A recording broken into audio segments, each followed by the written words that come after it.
Halo dan selamat datang kembali. Kita kali ini bakal bahas tuntas satu bab spesifik dari buku The Long Tail. Bab 7 ya, judulnya Pemandu Selera Baru atau The New Tastemakers. Sumber kita kutipan-kutipan penting dari bab itu. Oke, misi kita hari ini. Kita coba bongkar gimana sih caranya kita nemuin hal-hal yang kita suka di tengah lautan pilihan digital ini. Siapa atau apa gitu yang sebetulnya jadi pemandu selera kita.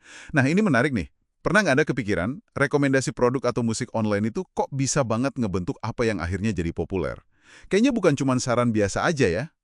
Iya, bener banget. Ada kekuatan di baliknya. Nah, masalah intinya kan gini, pilihan yang kebanyakan itu butuh semacam panduan navigasi. Disinilah konsep filter atau penyaring dari buku ini masuk. Bayangin aja deh, mesin rekomendasi di Netflix, hasil pencarian Google, daftar peringkat, ulasan pengguna. Betul, mereka bantu kita nyaring informasi. Iya kan? Dan ini tuh bukan cuma soal bantu nemu film atau buku aja loh. Ada kutipan menarik nih di sumber kita. Dari CEO Netflix, Reed Hastings. Dia bilang, rekomendasi ini justru mendorong permintaan ke produk-produk yang mungkin kurang populer, yang niche. Produk di bagian ekor panjang atau long tail itu ya. Betul. Yang tadinya mungkin tenggelam.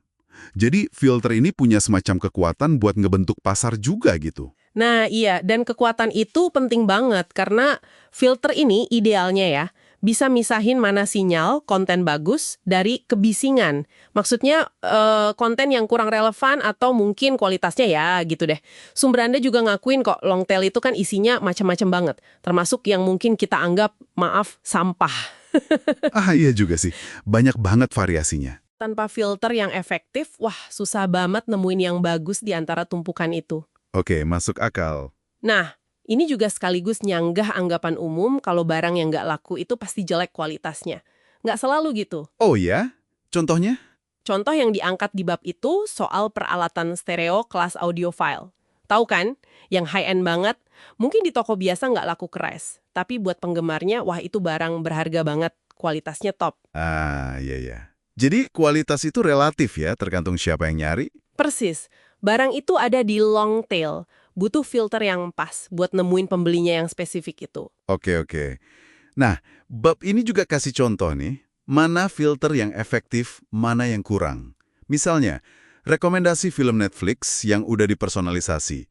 Atau daftar top 10 tapi spesifik banget, kayak top 10 jazz Afro-Cuba gitu. Itu fokus ya, jadi lebih membantu. Norati dulu, campur aduk topiknya. Jadi iya, kurang berguna kalau kita nyari yang spesifik. Atau keterbatasan sistem rekomendasi awal kayak iTunes, yang disebut juga belum bisa sortir pakai semua kriteria yang kita mau. Betul, jadi kualitas filter itu beda-beda memang. Nah, ngomongin filter, ada pembedaan penting nih di bab ini, antara pra-filter dan pasca-filter. Oke, pra dan pasca. Bedanya gimana tuh?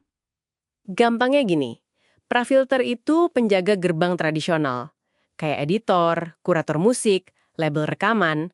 Mereka milih sebelum produknya dilempar ke pasar. Mereka coba menebak atau memprediksi selera pasar. Oke, yang model lama ya. Iya. Nah, kalau pasca filter, ini teknologi yang kita pakai sehari-hari. Mesin rekomendasi, rating dari pengguna, algoritma pencarian Google, Amazon, dan lainnya. Mereka bekerja setelah produknya ada di pasar. Mereka nggak meramal, tapi mereka mengukur dan memperkuat apa yang benar-benar disukai atau dicari orang. Wah, menarik. Jadi berdasarkan data perilaku nyata ya. Tepat sekali. Berdasarkan apa yang kita semua lakukan secara online. Dan ini nih, buat saya, poin paling wah dari bab ini. Ternyata, kita semua, jutaan orang biasa kayak Anda dan saya ini, lewat klik kita, ulasan kita, apa yang kita beli online, secara kolektif, kita jadi pemandu selera baru itu. Itu dia, kekuatan wisdom of crowds atau kebijaksanaan kolektif yang dimanfaatkan sama pasca filter tadi. Jadi kita semua ikut ngebentuk tren ya, sadar atau nggak sadar. Wow. Permintaan, ngangkat produk-produk niche dari long tail, dan ya, mendefinisikan ulang apa artinya popularitas di zaman digital. Wah, dalam juga ya implikasinya. Ini jadi ninggalin satu pertanyaan menarik nih buat Anda renungkan di rumah. Kalau algoritma dan ulasan teman-teman sesama pengguna makin dominan ngebentuk apa yang kita temui dan kita sukai, seberapa asli sih sebenarnya selera pribadi kita? Seberapa besar kendali para pemandu selera digital ini atas pilihan kita sehari-hari? Sesuatu untuk dipikirkan lebih lanjut ya. Betul. Sampai jumpa di pembahasan kita berikutnya.